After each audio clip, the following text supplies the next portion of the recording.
Simekha, and as someone who served as a former NASA strategist, ODM, and at some point was with the ODM party as well, Kenyans waiting to hear from Raila Odinga on the 9th of December.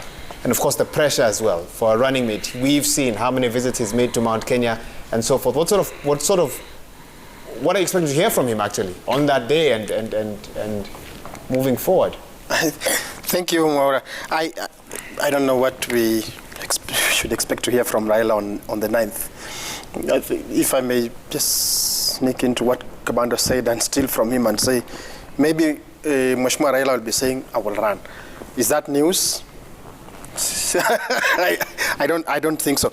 But on a serious note, let me come to the question you are asking of a running mate.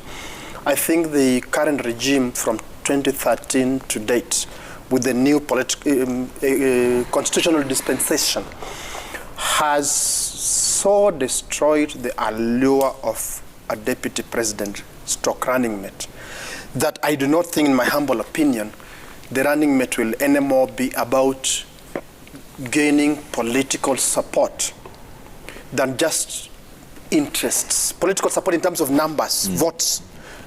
Because there's political support in terms of numbers, people, masses, to vote for you, but there's also political support in terms of interests.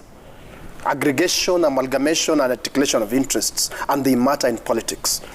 So I think the visits people are making to Mount Kenya, the presidential candidates, in my humble opinion, it's not so much about numbers that, let's go to Mount Kenya because we will have many numbers voting for us. But I think it's more about let's go to Mount Kenya so that we can assure the interests, and their powerful interests. Let's assure them that the next regime, if they entrust us with this responsibility, with this privilege, that we can secure their interests. And with that, then those who hold those interests, those who have the strings, the levers, then will tell those who vote here. They don't even have to give them reasons. They just need to say vote here, because they have been assured by whichever candidate that they will secure their interests. So the allure of, in my humble opinion, of a running mate stroke, therefore deputy president, is not so much that it will give you numbers. In fact, in my humble opinion, a running mate in terms of numbers will be more important to the, in quotes, third force. The presidential candidates that are not so visible, they are not so out there, like they are the people who are about to be president and or leader of opposition in the next 2-3 months if a presidential election is called. Why? Because if you look at the neglected population sectors, those are the people who are genuinely clamoring that they can have a bite at the cherry, that if you gave them the running mate position, that they sort of may be guaranteed. It may be false hope, but you know what, in politics it's important that there may be some hope that you'll bring them at the negotiating table.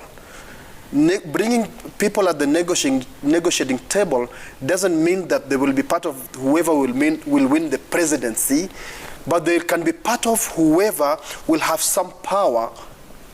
And this power may not be that whoever wins the presidency or whoever comes second, but they have some power in terms of whoever is needed for the country to be governed peacefully going into the future. So for example, whoever will have a good number of MPs, senators, 1, 2, 3, 4, governors, and so on, you cannot ignore them. The first two, none of them will ignore those, whoever comes third, but they have a significant number of MPs, members of parliament, National Assembly, MPs, couple of senators, some 1, 2, 3 governors and so on, and a host of MCAs.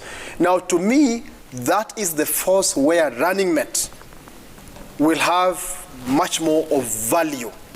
But right now, for the ones who are the front runners, running mate is not so much about bringing in numbers, but it's much more about securing interests. And interests are not about numbers. And not about the people. It's not about the people. It's about the weight of 1, 2, 3, 4. the guys who carry the weight, those are interests. Okay.